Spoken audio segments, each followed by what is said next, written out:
These are the things I wish I knew when I was first starting my blogger outreach journey.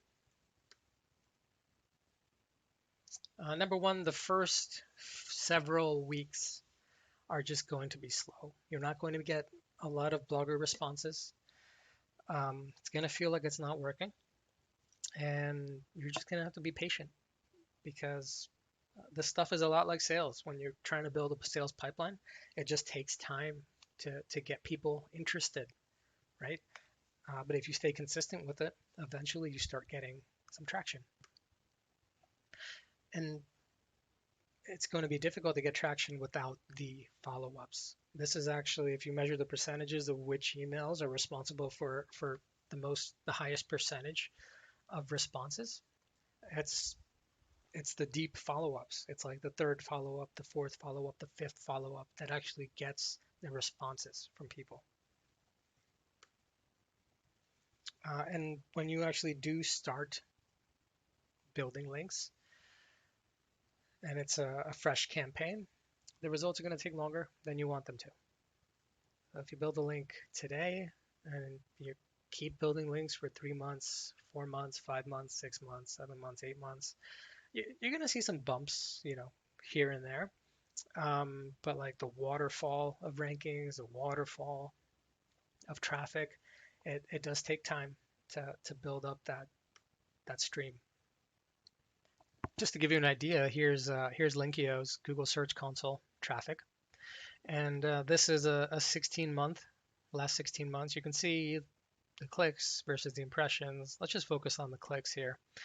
At some point, we were getting 30, 40, 50 clicks per day, and we'd been building links for a long time, and it was enough to justify the investment, and we're getting long tail rankings, and then things just started to snowball, and we've had a spike, and then 6 months later we had another spike in traffic.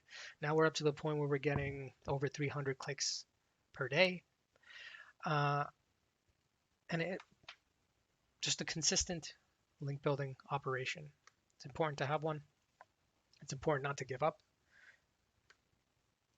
because as you do go more consistently, the positive impact of this work that you're putting in is actually going to be greater than you thought it would be.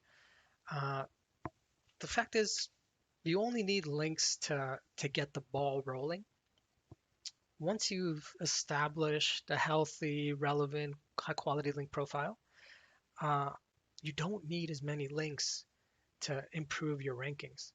Now, when we publish pages, we don't really build links to those pages.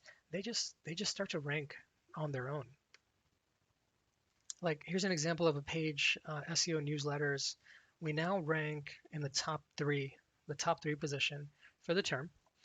We published this article a couple months ago. We haven't built any links to it. It just started ranking because we have so many backlinks that talk about SEO, and they're high authority and they're relevant.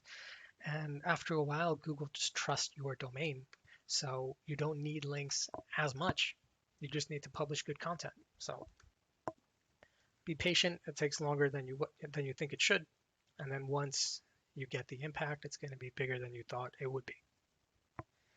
Okay? Now, when you're doing the actual outreach, um, you're emailing people. You're emailing real people that get emails from link builders and guest posters about 100 times a day. So you need to look different than what they do. So you can't email as like a random Gmail account with like a made up first name, made up last name, uh, and like you need something legitimate. So I recommend, if it was me, I'm sending emails from aj at linkio.com. I'm not using ajlinkio at gmail.com. We're using a G Suite. Uh, we are having our picture in the sender email through G Suite. We have the signature in our outreach email, and it links to our website. If you click our website, it goes to a nice looking website, right? So the whole thing looks tidy. It looks like a real person. It looks like a real email.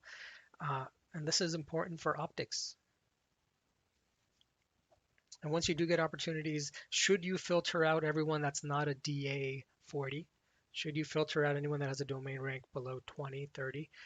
I say no. I say if it's a real site and it's not a site that exists for link building only, I don't really care if it's a DA 10, 20, 30.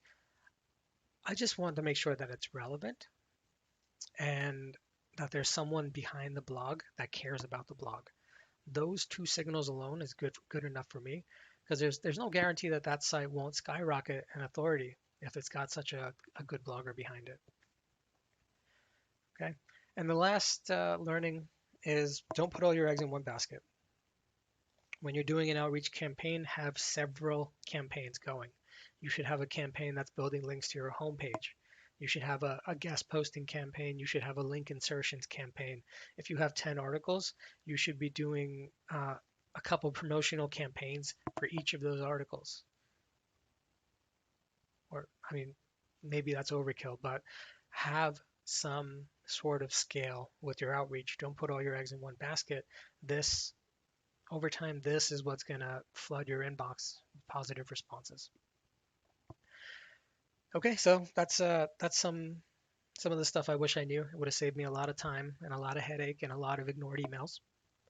In the next video, we'll give you a 10,000 foot view of what a good outreach campaign looks like end to end.